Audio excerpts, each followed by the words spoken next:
है जिससे हम क्या करते हैं, किसी गतिमान चीज को या तो स्थिर कर देंगे या स्थिर चीज को गतिमान कर देंगे। ठीक है ना। मान लीजिए ये पंखा अभी बंद है, इसको हम हाथ से चला दिए, ऐसे घुमा दिए, डंडे से हिला दिए, गतिमान हो गया, यानी इसमें हम अपने हाथ से बल लगाए, इसको गतिमान कर दिए। या चीजों को एक जगह से दूसरे जगह उठा करके रख दिए, बिना बल के तो नहीं ना होगा, ये उठाए और यहाँ रख दिए। ठीक है ना। तो ये क्या है, बल के कारण हुआ है।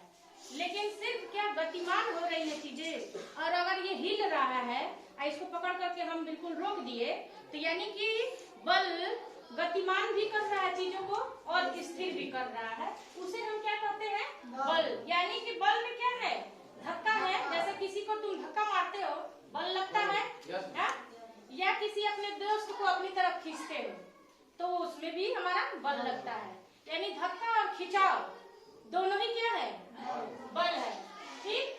अब क्या है, बल में परिमाण और दिशा होती है। परिमाण मतलब क्या, भार, वजन। ठीक है ना। तौलना नापना को परिमाण कहते हैं।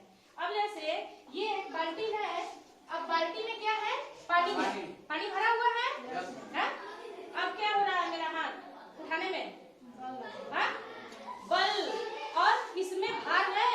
यानी कि यह जितना हम अपनी तरफ जितना खींच रहे हैं, यह भी अपनी तरफ उतना ही खींच रहा है ना।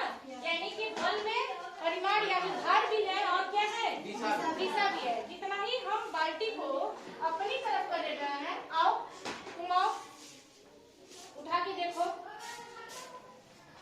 कैसा लग रहा है, उठाने में देखो आराम से। हाँ, उठाने में लग रहा है ना कि नीचे से भी कोई खींच रहा है। जितना ही इसमें भार है उतना ही ये खींचेगा।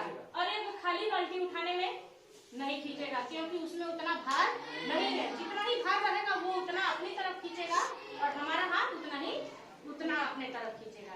यानी कि बल में तो परिमाण भी है, पता चल गया, और बल दिशा यानी कि दोनों विपरीत दिशाओं में अपना बल दिखा रहे हैं ना। रख दीजिए। ठीक है। अब इसको जो हर चीज को नापने का एक तरीका होता है, इसको एसआई मात्रक न्यूटन में नापने का इसका मात्रक है। ठीक है ना। अब क्षेत्रफल यानी कि बल कैसे काम करता है, बल जो है वो किस तरह से काम करता है। बल क्षेत्रफल माने लंबाई गुणे चौड़ाई, लंबाई गुणे चौड़ाई। ठीक है।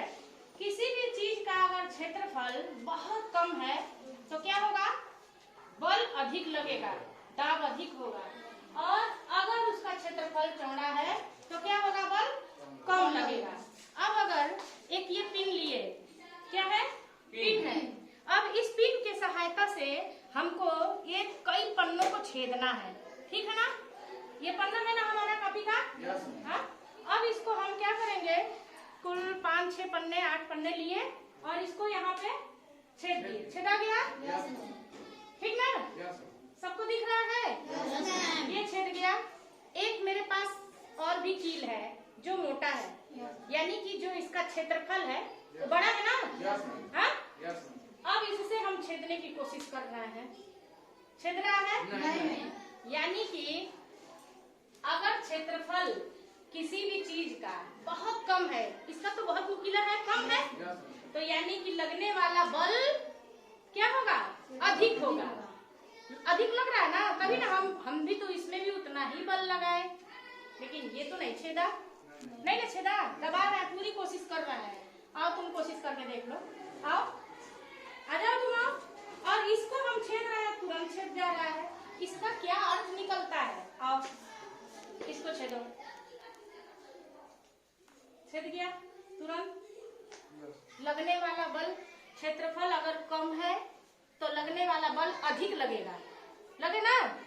अब इसको जरा तुम करके देखो, लग पाएगा, छेद पाओगे, नहीं हो रहा है ना, इसमें बल कम लग रहा है ना। यानी इसका अर्थ ये हुआ कि क्षेत्रफल कम, बल अधिक लगेगा, क्षेत्रफल ज्यादा और बल क्या होगा, कम लगेगा। ठीक है ना। अगर किसी तल पे बल लग रहा है ना, किसी भी तल मतलब जिसपे लग रहा है, अगर वो बल क्या होगा, अभिलंबवत बल। अभिलंबवत बल क्या है, ठीक, यह एक रेत से भरा हुआ गिलास है, ठीक है ना, रेत से भरा हुआ गिलास है। अब इसमें हम ये डंडा डाल रहे हैं, ठीक, ये डंडा कैसे गया है? सीधा।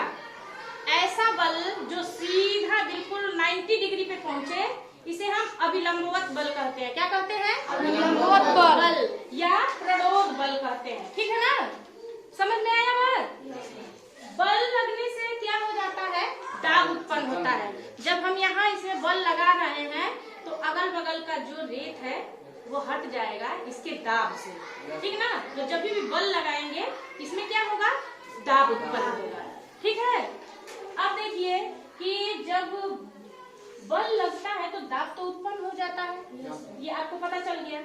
लेकिन दाब कितना लगेगा और बल के किस तरह से काम करेगा, बल जब लगेगा तो दाब उत्पन्न होगा, लेकिन ये दाब कितना स्तर से काम करेगा, किस पे काम करेगा, ये बताते हैं। दाब यानी अभिलंबवत बल का क्षेत्रफल, अभिलंबवत बल का क्षेत्रफल वही सेम चीज है। अभिलंबवत बल का क्षेत्रफल अगर क्या होगा? ज्यादा होगा तो लगने वाला बल क्या होगा? कम लगेगा। और इसी अभिलंबवत बल का जो होगा पतला होगा, ठीक है ना, तो ये और ज्यादा लगेगा, और ये मोटा रहेगा तो कम दाब लगेगा। समझ में आया ना? अब देखिए इस दाब का उदाहरण हम अपने दैनिक जीवन में देखते हैं। आप सभी या मम्मी पापा सब्जी लेने मार्केट से जाते हैं, झोला लेते हैं ना कपड़े का, कभी हाथ कटता है किसी का झोला में जब सब्जी भर जाता है। अब देखिए ये पतला वाला है ऐसा, ठीक है ना, इसमें खूब सामान भर दिया जाए और इसका पतला रहे तो हाथ क्या होगा? कट जाएगा। यानी कि जो इसका क्षेत्रफल है यह कम रहेगा तो यहाँ बहुत ज्यादा बल और दाब लगेगा। समझ में आया? यही चौड़ा पट्टी रहेगा तो हाथ में बल दाब कम लगेगा। और भी देखिए, आप देखते हैं चाकू से सेब काटते हैं, कोई धारदार जिसमें चाकू नहीं रहता सेब जल्दी कटता है कि नहीं? नहीं कटता है, क्योंकि दाब नहीं लग पाता है उतना, ठीक है ना। Yes ma'am. जब तेज वाला यानी कि जो उसका धार होता है वो बहुत कम उसमें क्षेत्रफल होता है, वो तुरंत दाब कट जाता है, डालता है ना, दाब डाल देता है, फटाक से कट जाता है। सेब पिन से पेपर छेदने का काम तो अभी दिखाया है हम।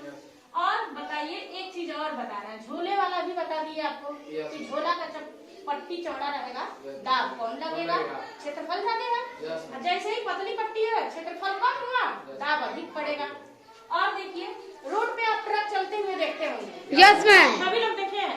Yes ma'am. चक्का 12 चक्का देखते हैं? Yes ma'am. आगे का पहिया सटा रहता है, थोड़ा सा पीछे थोड़ा ज्यादा हो जाता है। Yes ma'am. ऐसा है, देखे हैं? Yes ma'am. ये क्यों, किस तरह से होता है तो बताएगा? हाँ, हम बताते हैं। यही दाब को कम करने के लिए सब बहुत ही मतलब साइंटिफिक तरीके से सर्च करके तब चीजें बनती हैं। देखिए जैसे कि ट्रक में पहिया जो होते हैं वो आगे के तो थोड़ा पास होते हैं, पीछे वाले थोड़ा चौड़े होते हैं, ताकि उसका जो दाब है ट्रक का वो रोड पे कम पड़े।